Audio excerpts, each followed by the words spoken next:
All right, it seems we reached a steady state point. We are excited to have today Dr. Matthew Fienup, because he's going to talk about Fox Canyon Water Market, lessons learned in sustainable groundwater management, ACT's first groundwater market here in the Fox Canyon. Matthew is the executive director of Latino's Center for Economic Research and Forecasting, and he's uh, applied econometrician. He works on land use and environmental markets. Matthew has been the part of design and implementation of the Fox Canyon Water Market, which is one of the first groundwater markets implemented under Sustainable Groundwater Management Act. Probably we are going to see more of this.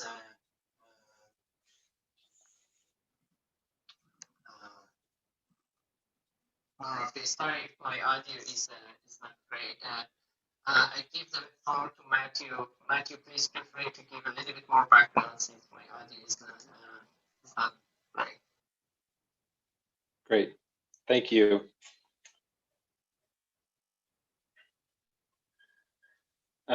So it's great to be here. Thank you so much for having me. As Mehdi mentioned, my name is Matthew, and I'm the Executive Director of the Center for Economic Research and Forecasting at California Lutheran University. Here you have a picture of myself with some colleagues that were intimately involved in the implementation, the design and implementation of the Fox Canyon Water Market. E.J. Remsen on the left of the Nature Conservancy, Edgar Terry, a fifth-generation farmer. There's a joke here about when a farmer, an economist, and an environmentalist walks into the bar, but I am an economist, so I'm not very funny. So maybe if I want to share with you sort of background about myself, I think that matters is actually that I'm an unconventional economist. And so this is a second career for me. I actually started a small business beginning in 2000, worked as a full-time professional rock climbing guide for more than 15 years, didn't graduate from my undergraduate until 28 years old, didn't start my PhD until I was 35. And so sort of bring sort of an unconventional background and a really multidisciplinary background to the Fox Canyon Water Market and to the other initiatives that I get to be a part of at California Lutheran University. So the center that I run, the Center for Economic Research and Forecasting, is sort of like I am, is sort of dabbles in a lot of different things. Our reputation is most noteworthy as a nationally recognized forecast center. So we do monthly U.S. economic forecasting of a wide range of economic variables. We're members of the Wall Street Journal Economic Forecasting Survey. And as I mentioned up front, we're actually very unconventional in our outlook. We're often very far from the consensus in the various forecast surveys that we're a part of. In recent years, it's paid to be unconventional. The last 2 years, we were recipients of a Crystal Ball Award for the Zillow Home Price Expectation Survey. If there's any economists in the audience, you'll know this as the Case-Shiller Home Price Expectation Survey, started by Nobel Prize winner Robert Shiller. We've been a part of this from its inception, and we were among the 3 most accurate US home price forecasts in the United States, among the 100 forecasting houses in that survey. So economic forecasting is the core. We're really also interested in policy work, right? And really just using data, using our quantitative and forecasting skills and other expertise to really be part of solutions, right? To build stronger communities. One really exciting realization of this is a project we've been involved in for the last 3 years called the Latino GDP Report. If anybody in the audience is interested in this, there's real strong public policy implications. I encourage you to reach out to me, but we actually use economic data, publicly available data from the Bureau of Economic Analysis from the US Census Bureau, and we do a detailed bottom-up construction of the total economic contribution of Latinos in the United States. And it's an extraordinary story. many of you know this intuitively, Latinos are a tremendous source of economic strength for the US economy. This work has really landed us in the national spotlight. Joe Biden quoted our report on MSNBC last year while he was still a presidential candidate. And we've been able to present this to the US Joint Economic Committee and the Congressional Hispanic Caucus, among other outfits in Washington, DC. And then there's the water market. And so my entry into this space is interesting. You know, I really feel like water markets, I didn't choose water markets, they chose me. A number of years ago, about 8 years ago, I was finishing up my PhD at the Bren School of Environmental Science and Management at UC Santa Barbara. I was actually working on land use policy, urban growth restriction, and the various impacts of those policies, and really went out into Ventura County, where I live on the coast in Southern California, trying to talk to farmers about land use policy. It happened to be, you know, the second or third year of what would become one of the worst droughts in history. And while I wanted to talk about land use, all anybody wanted to talk about was water, groundwater management, and looking at new ways to manage resources. And so a fifth generation farmer who you briefly saw the picture of, Edgar Terry, said, hey, what would it take to move to a cap and trade system of groundwater management in Ventura County? And that question was really the birthplace of this whole initiative, one that started as a grower-led initiative and expanded to include urban and environmental users in Ventura County. And that I'm really, really pleased to have the opportunity to share that story with you today. So just as background about where the setting for this initiative is, Fox Canyon is a region, again, in Ventura County, California. So if you look in the map in the bottom right-hand corner here, there's this sort of gray area on the map that I'm showing. That is Los Angeles County. So we are a bedroom community, a sort of a distant suburb of metropolitan Los Angeles, just to the north and west of LA County, about an hour from downtown.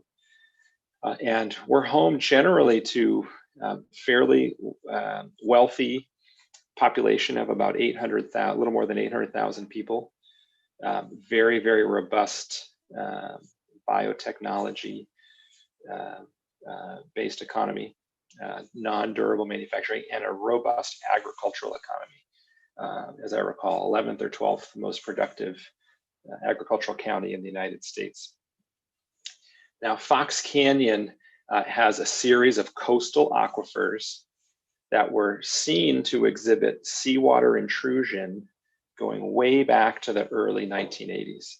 And so Fox Canyon Groundwater Management Agency is a regulatory body called a Special Act District created by the California legislature in 1982. This body oversees 3 DWR designated groundwater basins, all in close proximity to the coast.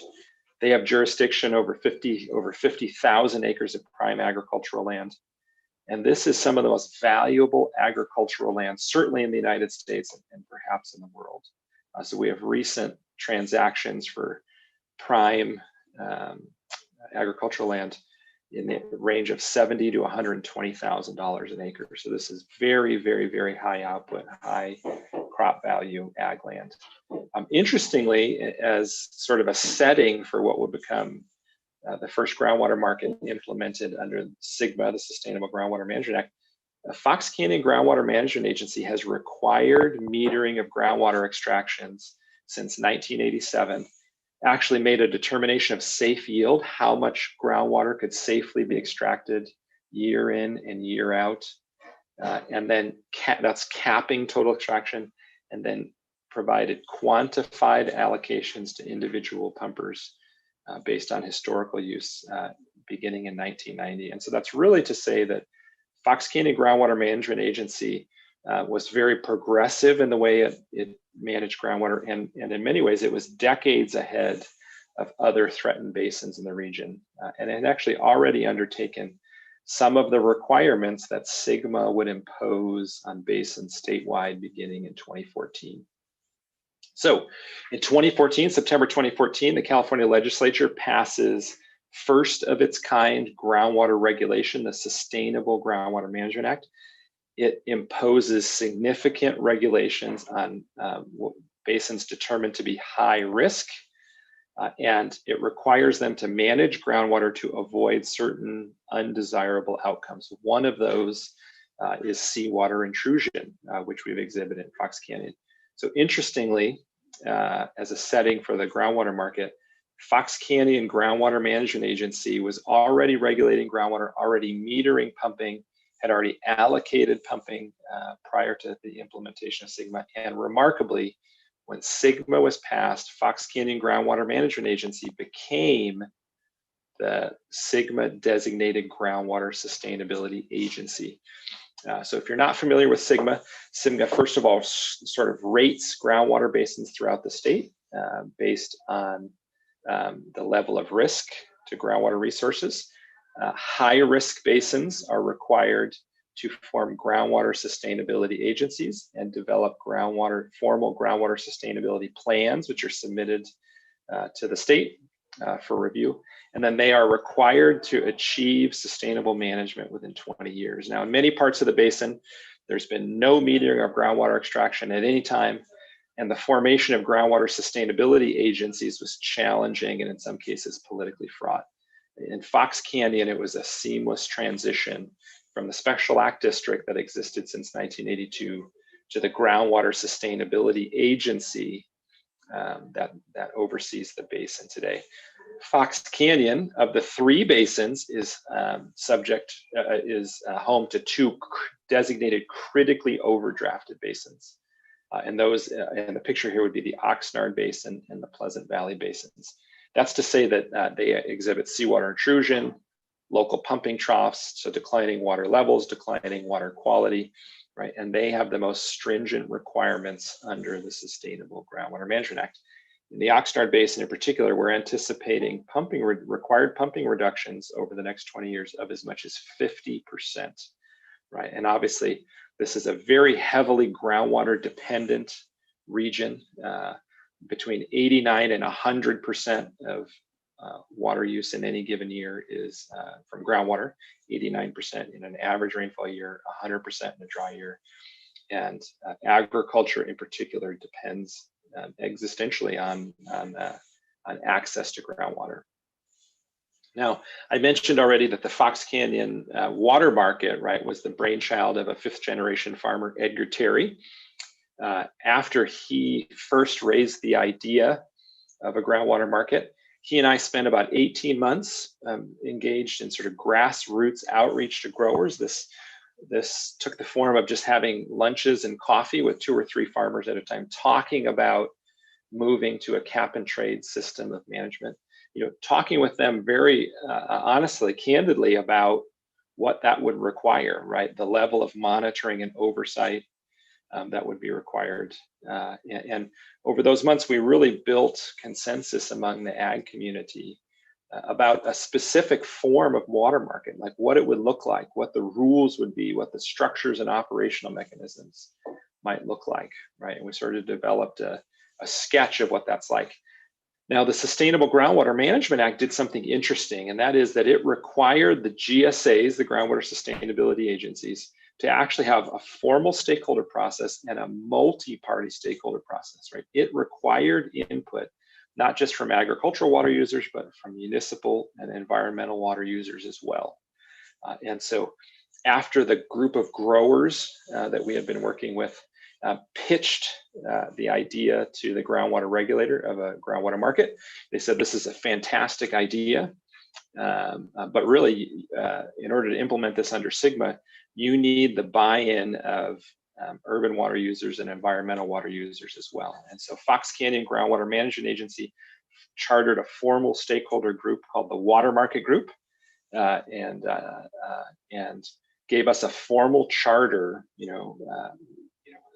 a very specific charter about what we were to accomplish. I was named as the chair of the Water Market Group and facilitated more than 7 months of deliberation, again, between 50 water users representing ag, urban, and environmental water use. Now, the work of the Water Market Group first was really to just educate ourselves about water markets, what was being done, what had already been done, and then sort of testing the applicability of specific rules and market structures that were already being employed somewhere in other places.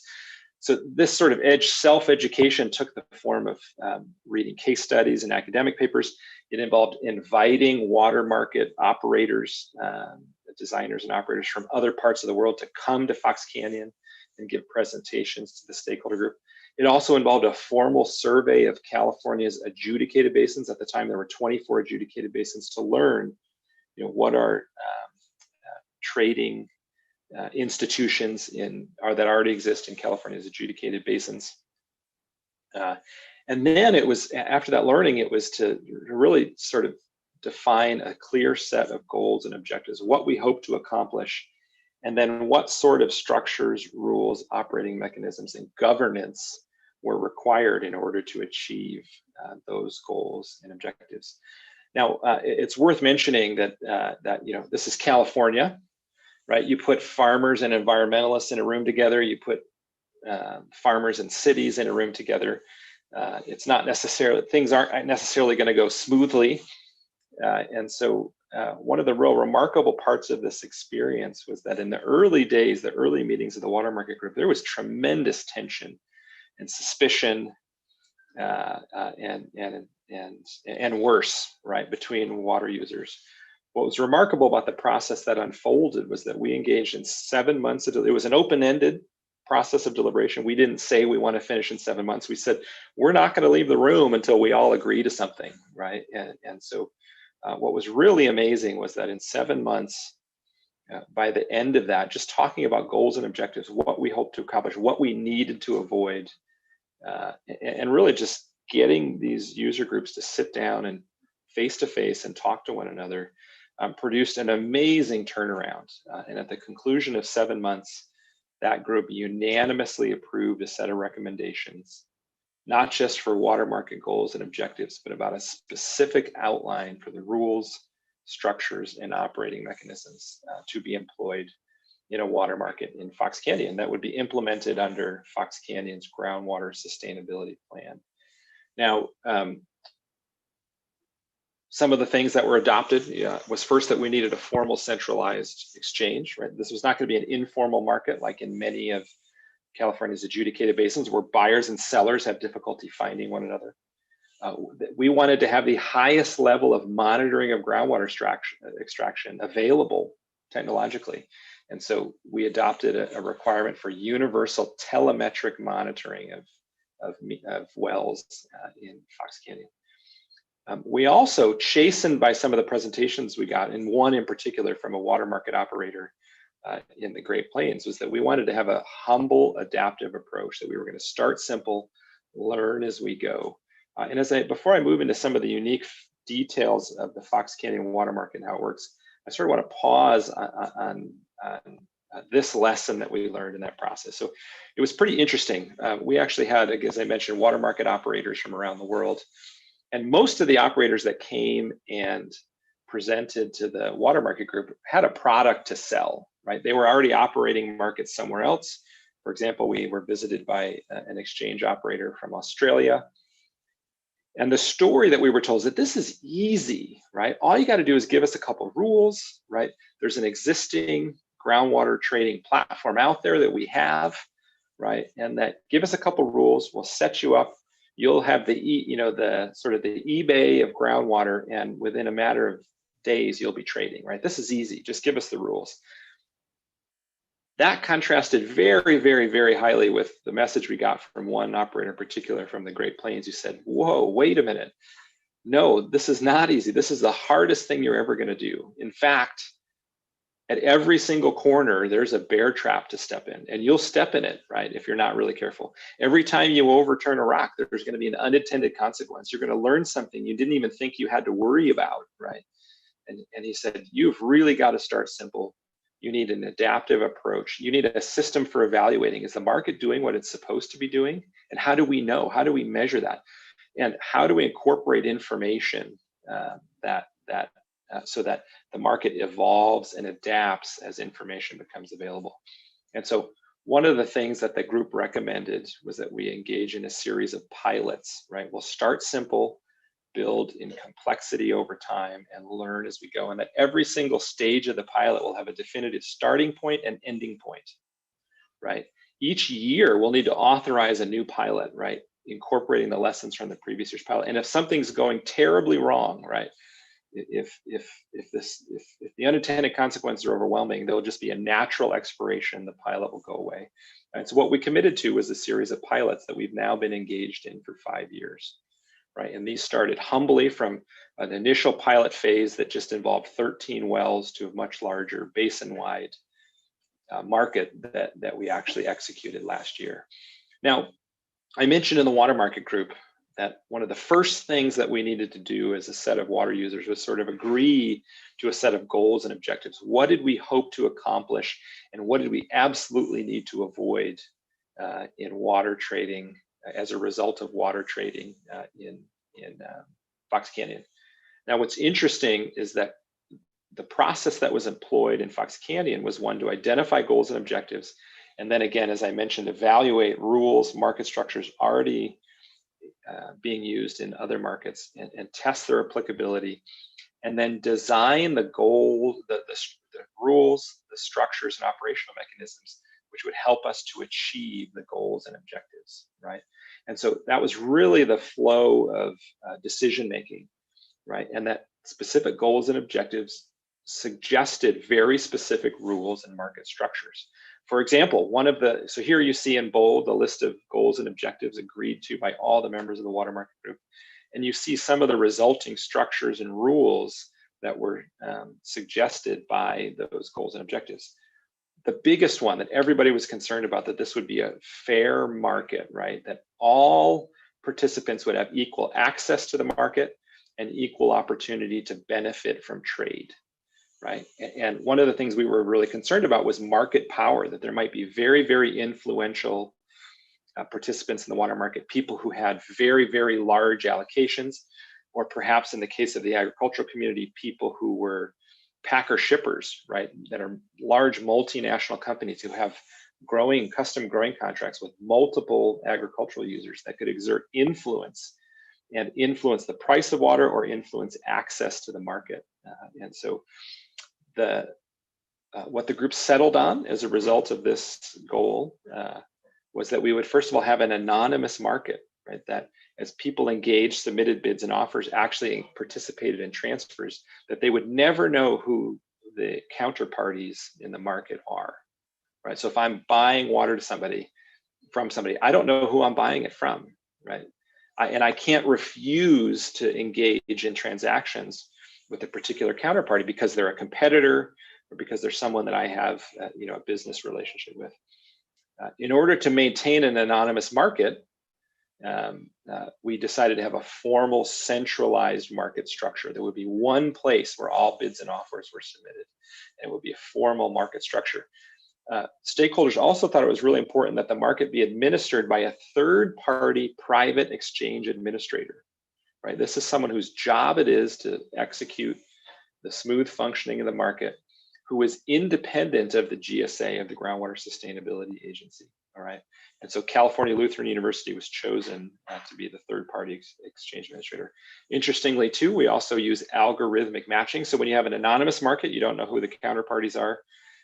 Another issue is we wanted to make sure that there wasn't sort of strategic bidding or other gaming of the market rules. And so we use algorithmic matching, and I can get into some of the details of how that works. That's an algorithm piece of electronic software that matches bids and offers, as opposed to a eBay style, all or nothing auction. Another of the objectives was to start simple and create an adaptive approach. I already mentioned we engaged in a series of water market pilots that started very small in size with just a very small number of wells, 13 wells in the first phase, and then expanded basin-wide. And also, we only allow agricultural water users at first in the early stages of the pilot. One of the more ambitious goals that water users identified was that we not only wanted to make sure that we mitigated potential third-party impacts of trading, where someone outside the party to a transaction could be harmed by a transfer of groundwater pumping. We wanted to do better than that. Rather than simply do no harm, we wanted to actually positively impact the distribution of water quality. We wanted to increase, benefit, create better hydrologic outcomes as a result of transfers, right? And so, as I'll detail a little bit, we employ something called special management areas and directional restrictions on trade, and have actually demonstrated that you can improve hydrologic outcomes through trade. And then lastly, we wanted to make trading neutral with respect to land use changes. This is really a sort of unique feature of Ventura County, is that we have the most stringent urban growth policies of any county in the United States. This was actually the subject of the PhD dissertation, and the reason I wanted to talk to farmers about land use in the beginning, right? And so farmland is sacred, urban growth boundaries are immovable, and so we wanted to make sure that trading was consistent with broader land use policies in the region. And so for the time being, as we learn about trade and the potential unintended impacts of trade, we only allow temporary transfers of allocation. Now, so goals and objectives drive specific rules and market structures, right? And that's the process that we employed in Fox Canyon. I mentioned one of those structures is a formal centralized exchange, right? And facilitated by a private third-party exchange administrator. One of the things that's also unique about what was done in Fox Canyon is that all of the transfers are pre-approved by the GSA, right? So that's to say, when someone submits a bid or an offer and it's matched, right, they know that that transfer will be authorized and validated by the regulator, right? That it happens, it's just an administrative process, and those transfers are actually executed and reported instantaneously. And we're able to achieve that, and that dramatic reduction of the transaction costs of trade because of the use of a third-party exchange administrator that works closely with the regulator. And again, we use algorithmic matching. So the nature of the algorithm here is that, first of all, we do multiple matches, right? So one bid can be matched with multiple offers, or one offer can be matched with multiple bids. But we can also partially match a bid or an offer, and that the bidding that the rules are designed to create incentives so that market participants will reveal their true price, their true willingness to pay, or their true reservation price. And that's because we match the highest bid, the person who's willing to pay the most, with the person who has the lowest reservation price, and then the clearing price is the midpoint. So they split that considerable spread, and then matching proceeds from there. Now, I mentioned earlier, one of the most remarkable aspects of the Fox Canyon water market is the use of universal telemetric monitoring of groundwater extraction and automated reporting. So we now are able to use hardware produced by 3 different manufacturers, but initially Ranch Systems was the manufacturer who did the telemetric monitoring demonstration program that became the basis for the Fox Canyon water market. We use cellular telemetry attached to individual meters, and these read the meter in real time and then transmit all of the pumping data to the cloud, where it is visible at different scales, different levels of resolution by the regulator, by the individual operator, as well as by the exchange administrator. So really unique telemetric monitoring and automated reporting of groundwater extraction. Ranch Systems also did something really unique, working with the exchange administrator, with Fox Canyon, the GSA, and with stakeholders. They built a custom data portal, so a place where all of the groundwater pumping is aggregated. And so here you're seeing a grower's view. They actually see an individual pin dropped on a map for the location of every single one of their wells, and they can get both well specific and operation specific pumpings, right? So they can see individual pumping data, how much was pumped in the most recent period. They can also see it aggregated across all of their wells. And this is also where they see what their allocation is, what their total pumping year to date is, and very importantly, how much water they have available for transfer, right? And then bids to purchase water and offers to sell water are submitted directly through the Ranch Systems data portal. So a remarkable feature of the project in Fox Canyon. We also use special management areas, and so one of the big concerns is that transfers of groundwater pumping could accelerate seawater intrusion, could accelerate declining water levels, and could accelerate declining water quality. Right, so what you see here in this map is you see two special management areas. The blue area on the map indicates the area of seawater intrusion, right? And the purple area is a local pumping trough where water levels have declined substantially. And in fact, it's the pumping trough and the declining water levels there that have created a pumping gradient off of the coast that's drawing seawater into the aquifer. And so these are well-established management zones, right? And then we actually use pumping restrictions, directional restrictions on trade in order to protect these sensitive areas. So for example, obviously we're worried about in the seawater intrusion area that if you're in the blue area, somebody outside in the healthier part of the basin could sell their pumping to someone in the seawater intrusion area, and trade could result in a net increase in pumping that would accelerate seawater intrusion. So what we do is we impose directional restriction. We say that cannot happen. No transfer of pumping can result in a net increase in pumping in the seawater intrusion area. So if you're in the seawater intrusion area, you can buy and sell with other people in the seawater intrusion area, and you can sell your pumping to the healthier part of the basin. Same with the pumping trough. If you're in the pumping trough, you can buy and sell with other people in the same area, or you can sell your pumping to someone in the healthier part of the basin, right? But you cannot buy a net increase in pumping. And what's remarkable is that last year we actually demonstrated that these rules can actually achieve a voluntary market transfer of pumping out of these special management areas. We had transfers of pumping that resulted in a net reduction in pumping in the pumping trough, which was pretty exciting to see. So last year, which was the 5th year that we've been going about this, it was the first year of basin-wide trading in Fox Canyon.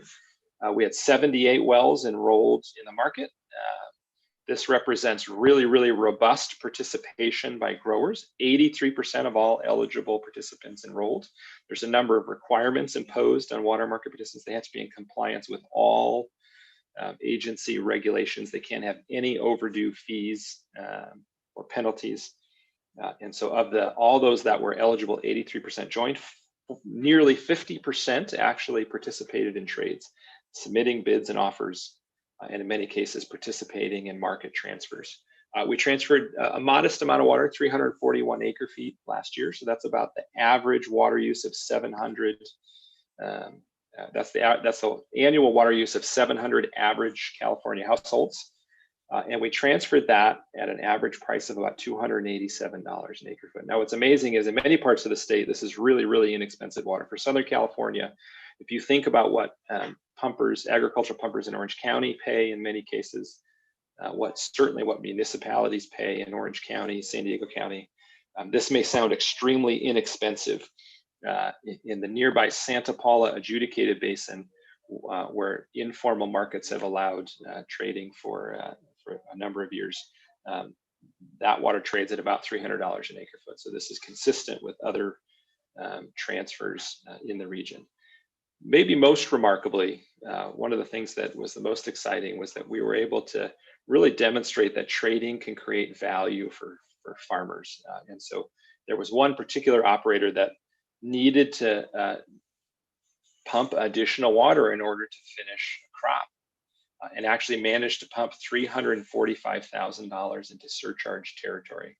So they had exceeded their allocation, and the resulting penalties were going to be nearly $350,000, right? That operator was able to go on the market, was able to pay someone else not to pump, and was able to actually purchase the allocation of pumping at a saving of nearly 80% relative to the surcharges.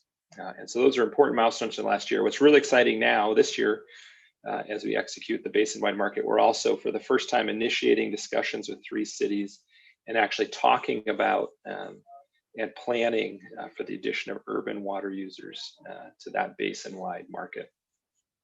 There's a little information about price. If people are curious, we can talk about price information and price discovery using an anonymous market. And so this sort of leads to just sort of some thoughts I wanted to share about what we've learned so far.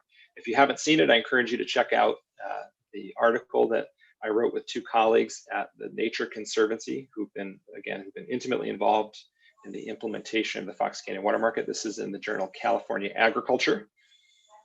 And in this article, we sort of first of all, we recognize that what happened in Fox Canyon may not be not all aspects of this are reproducible in other basins. First of all, we recognize goals and objectives and needs will vary by basin, right?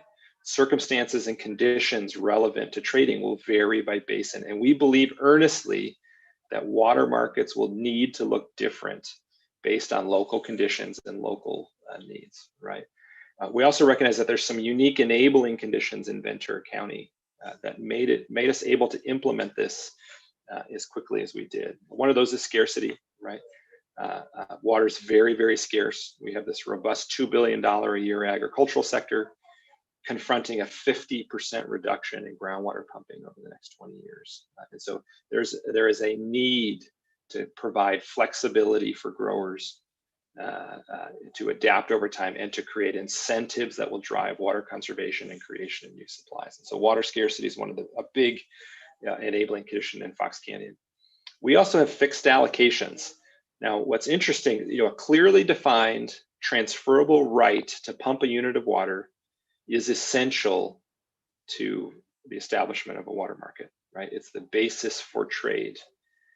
What's interesting, and while it's required for a market, allocating pumping and providing quantified allocations is not a requirement in SGMA. SGMA merely requires a basin-wide determination of sustainable yield. What's the total cap on pumping, right? And then it requires basins to implement strategies to reduce total pumping to the cap, right? A market needs something much more specific, right? A clearly defined unit of trade. And one of the lessons you'll see is that allocation systems are hard, right? This is where winners and losers are created in the process of market design and implementation. And it's one of the heaviest lifts for those basins contemplating water markets. And in this case, we already had quantified allocations, and the GSP, the Groundwater Sustainability Plan in Fox Canyon, reinforces those fixed allocations, right? And part of an allocation is actually measuring and monitoring and enforcing allocations. And so Fox Canyon already had a credible monitoring regime requiring metering and semi-annual reporting of groundwater pumping. And then, of course, we reinforced that with universal telemetric monitoring. Another really important one in Fox Canyon was agricultural stakeholder support. And so growers in Fox Canyon were already engaged in groundwater resource management in a positive, constructive way. They were in constant communication with the groundwater regulator. And really, this emerged as a grower-led initiative. That means that we had stakeholder buy-in from the beginning, because it was actually the growers' proposal for a water market that formed the basis for deliberations with urban and environmental water users in Ventura County. And again, amazingly, growers were then willing to compromise and yield on particular aspects of that in order to achieve the buy-in of urban and environmental water users. Another one that is really sort of fortunate in Fox Canyon is that we had generous funding and resource capacity. So the Nature Conservancy took an early interest in the Fox Canyon Water Market pilot, in particular when they heard that we were going to require universal telemetric monitoring. They were able to apply for and receive NRCS Conservation Innovation Grant, nearly $1 million, which funded all of the rollout of telemetric monitoring hardware, and actually provided that hardware to growers at no cost. And the grant was even used to pay fees that covered the cost of administering the electronic exchange, the formal centralized exchange. Now, the reality is that basins contemplating markets really need to find sort of commensurate funding sources and other human resources, right? The things that are necessary to see these through to completion. Now, in terms of lessons learned, the big one is that sort of the warning that we heard from the water market operator in the Great Plains, is really borne out again and again and again. And maybe the decision that we're the most grateful for having made was that we were going to proceed cautiously and learn as we went. And so the biggest lesson is that markets are complex, right? That a market, that an electronic exchange is not a market, right? A piece of software that matches buyers and sellers, that facilitates financial transactions, is not a market. A market is this incredibly complex organism, right? That involves actions and interactions, right, on the part of a number of individuals, institutions, and it's extraordinarily complex, right? And that this is hard, right? So good design, good market design requires clear objectives, rules to achieve those objectives, and then the governance system and structures required to achieve those objectives, right? And these are the difficult pieces, right?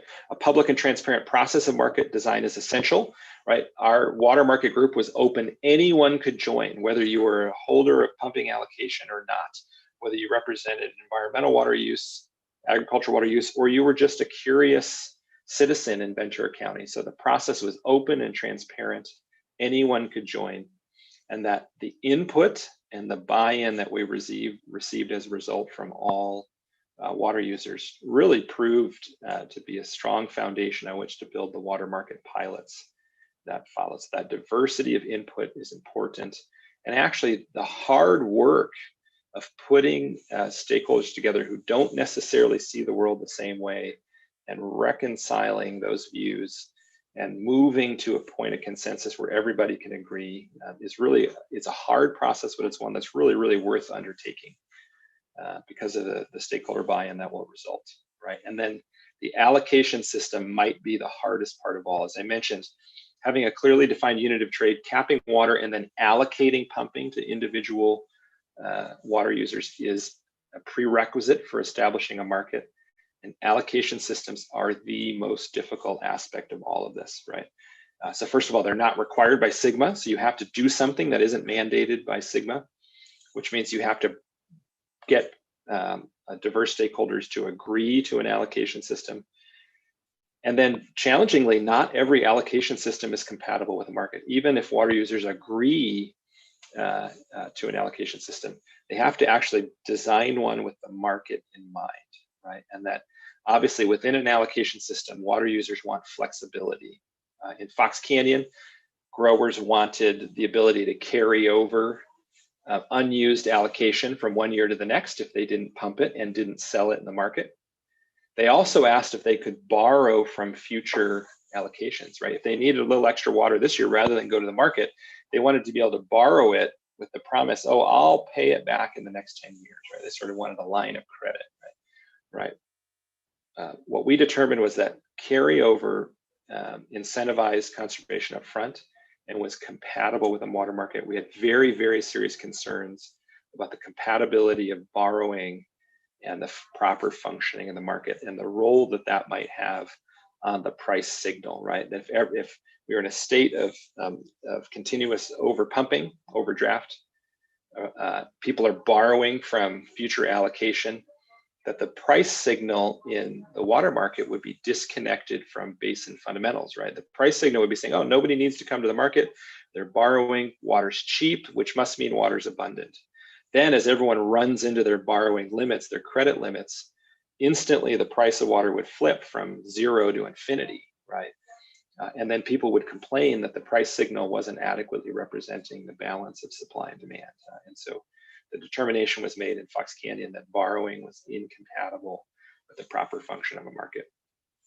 Some other lesson learned just briefly. I've talked about accurate water use data. It's not only essential to the functioning of a water market, it's essential to SGMA, right? And so there's many cases where the requirements of a market work very nicely with the requirements of SGMA, and that's one.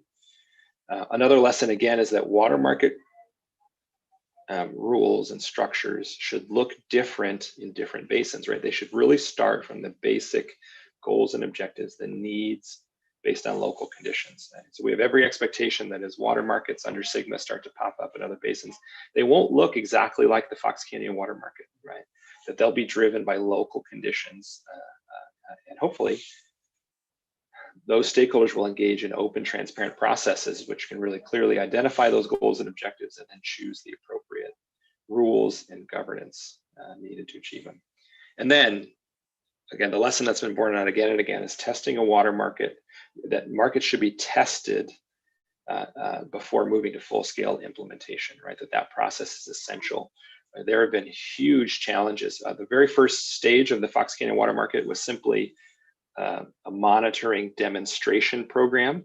So we contracted, the Fox Canyon GMA contracted with one particular technology provider, and actually it was a LoRa-based, low-frequency radio transmitter-based monitoring system, and actually the demonstration failed, and the company withdrew from the pilot, right? In the second year, we engaged in a demonstration project with a cellular-based technology designed by Ranch Systems and was successful, right? So that every stage, there have been unforeseen challenges that had to be overcome. One of the ones that was interesting with Ranch Systems is that we didn't just want off-the-shelf monitoring technology. We actually wanted a custom solution that would actually provide validations of water use and actually give us information about when people were trying to cheat. One of the exercises we did is we put all of the agricultural water users in a room and said, hey, how would you game the system? How would you cheat, right? We heard things like, well, I would just run a pipe and bypass the meter, right? I would just run the water right around the meter so that the totalizer is not turning over. So we actually Ranch Systems built a custom hardware solution that has a voltage sensor. If the pump is turned on, we know it. And if the meter totalizer isn't updating to reflect water moving through it, the regulator in the water market actually get an alert that something is not right, right? And other growers said, well, we would just run water through the totalizer backwards at night, right, to take volume off of the totalizer, right? So there is a reverse flow sensor, right? The water market exchange administrator and the regulator get an alert if there's reverse flow taking volume off of a meter totalizer, right? And so that custom solution presented challenges at a number of stages where validation measures weren't doing what we thought they were, and it was a constant process of troubleshooting. And so piloting and testing markets, starting simple, is really one of the most important lessons. Another interesting one, and I'm just going to take 2 minutes here to wrap up because I realize we need time for Q&A, but basins need to worry about market power. And so early on, when it was just a conversation among growers were already voicing concern. Oh yeah, we're worried about that packer shipper who has custom contracts with 12 different operators, right? They have the ability through that contract to limit our access to the market, to tell us we can't trade water. They also say, well, I'm also worried about that one person that has that giant outsized allocation that's bigger than everybody else's. They might actually be able to influence the price of water, right? And so we designed this anonymous market with algorithmic matching in order to limit market power, and still we saw very early evidence of attempts to exert market power. In fact, there was a packer shipper that called the exchange and actually asked for the contact information of everyone who was enrolled in the market and everyone who had ever inquired about it. Of course, I had to tell that packer shipper that it's an anonymous market. I can't share that information. And then in conversations with growers, I learned that what they had sought to do was, again, to use, just as we had anticipated, use those custom grower contracts to prohibit their network of operators from participating in the water market. And so basins need to worry about market power, right? And market power could even take the form of one operator extracting all of the gain from trade, right? There's a spread between the bid and the offer, right? And if one person is going to extract all that gain, a lesson from other markets is that if those benefits from trade aren't shared equally, farmers will sit on the sideline and won't participate if they don't believe they have equal opportunity trade. And then the other one is you've got to worry about externalities, right? Well-designed markets must anticipate and mitigate risks of adverse third-party effects. And the great thing is that well-designed markets can actually produce positive benefits. And we believe special management areas are a promising tool as basins and other regions of the state grapple with things like disadvantaged communities who have shallow municipal wells, right, who could literally lose supply if water levels drop sufficiently, and groundwater dependent ecosystems, right? We believe that special management areas as applied in Fox Canyon can be applied to successfully treat the concerns and the needs of disadvantaged communities and groundwater dependent ecosystems. And that really wraps up my thoughts about what we did and why we did it and what we've learned. And so at this time, I want to encourage folks to ask questions and challenge me. Don't hesitate to challenge any aspect of what I've claimed. Thank you, Matthew. Is my voice clear now? Or? It's still hard to hear you. It's still hard to hear. Okay.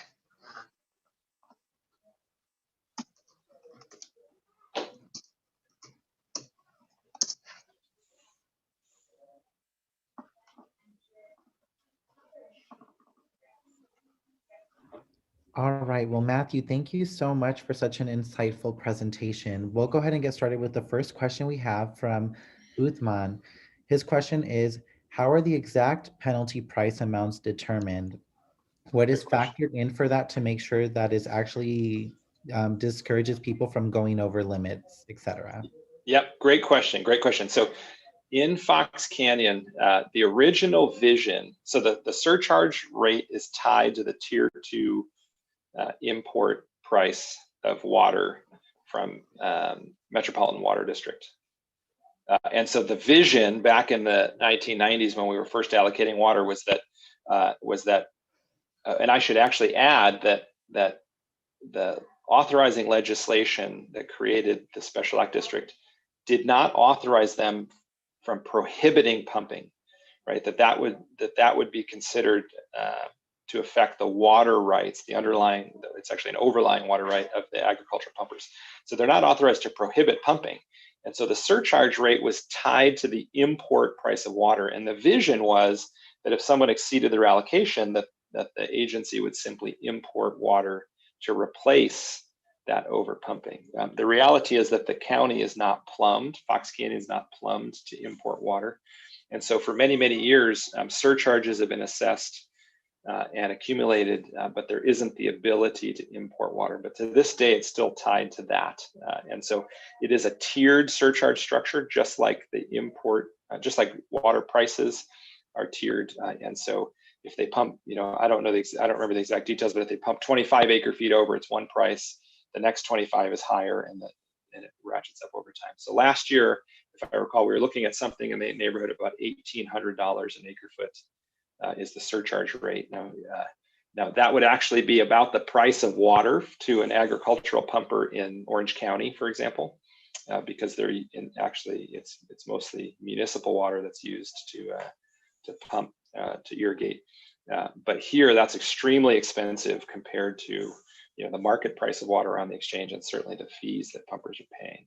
And so there's very little evidence, with the possible exception of maybe one or two greenhouses, right, where they can engage in really intensive production. There's very little evidence of growers' ability to simply pay the surcharge as an operating expense and continue to pump. Right, the rent on the ground is such that they can't afford to pay surcharges and still grow.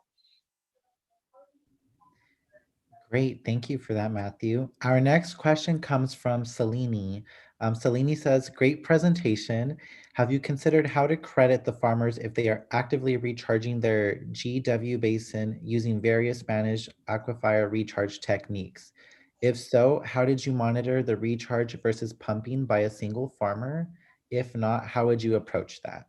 Thanks. Yes, so this is a great question, and it highlights, sort of an important admission I tried to make, and I'll make even more explicitly now, which is that some of what we've done in Fox Canyon has been possible because some aspects of groundwater management are simply simpler in Fox Canyon than they are in other places. For example, we are heavily groundwater dependent. I mentioned 80% groundwater in an average rainfall year, 100% groundwater in a dry year.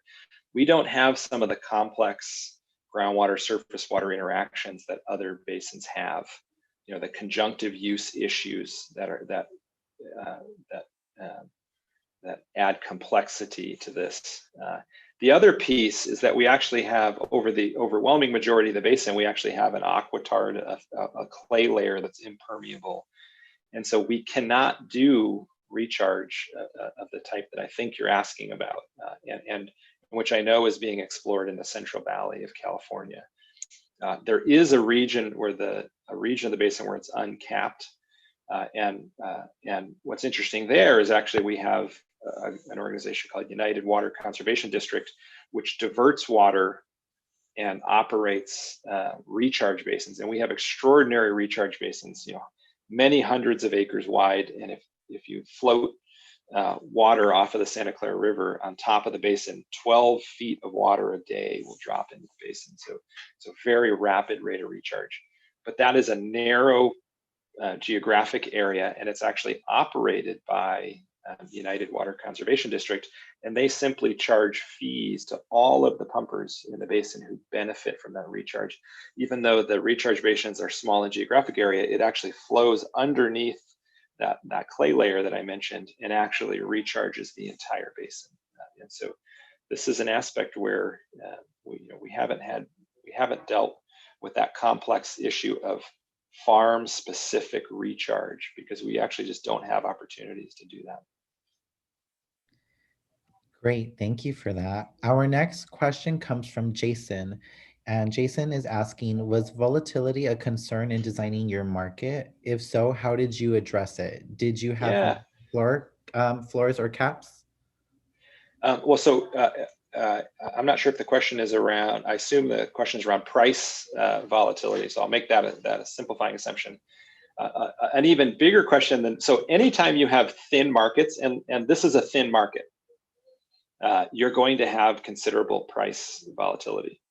And in fact, we can look at Australian markets, which have thousands of transactions in a year, and in many cases, hundreds of transactions in a week sometimes.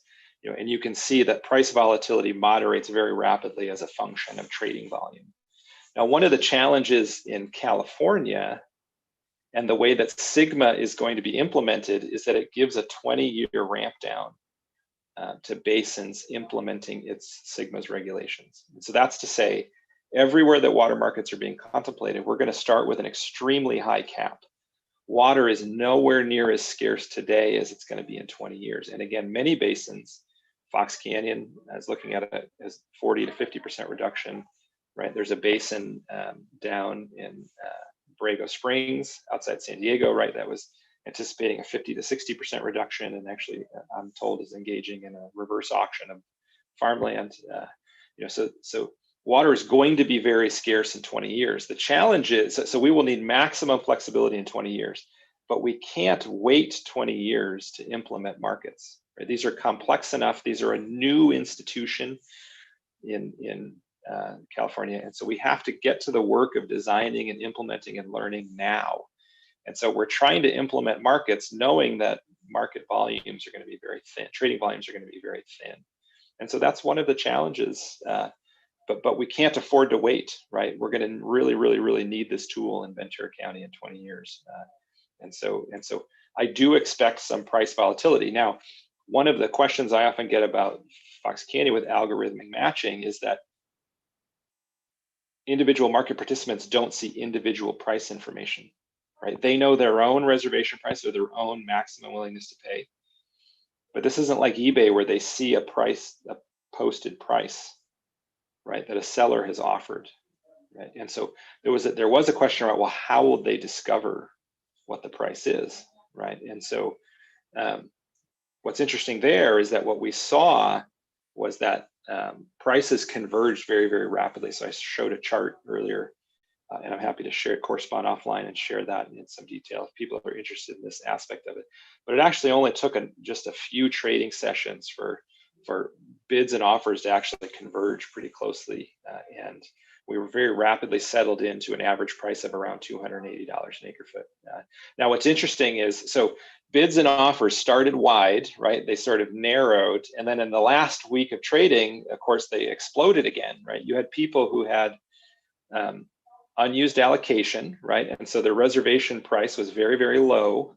You had people who absolutely needed water because they had pumped in a surcharge territory. And so their willingness to pay was very, very high, right? And so in the last week of trading, we saw this dramatic expansion, as you would logically predict in the spread. But what's amazing is the average price was this almost the same throughout the entire trading session, or through the entire program period. And so that was an interesting test. And stakeholders report that they were very comfortable. We reported average prices. So what was the average price of all transactions in the most recent period? And we also reported the highest bid and the lowest offer, right? And that seemed to be adequate price information that participants very comfortably and in Fox Canyon enthusiastically participated. Thanks for sharing that, Matthew. So we do have a few more questions, but we are at time. But if you wouldn't mind taking one more question, that would be great. Yeah. All right, so our last question here today is, couldn't the borrowing problem be solved by an effective forward similar to future markets? Well, so yeah, so this is interesting because obviously, right, there's a new futures market that just opened on the CME. And so I'm going to make an interesting comment about that, and then try and get back to the case of Fox Canyon, right?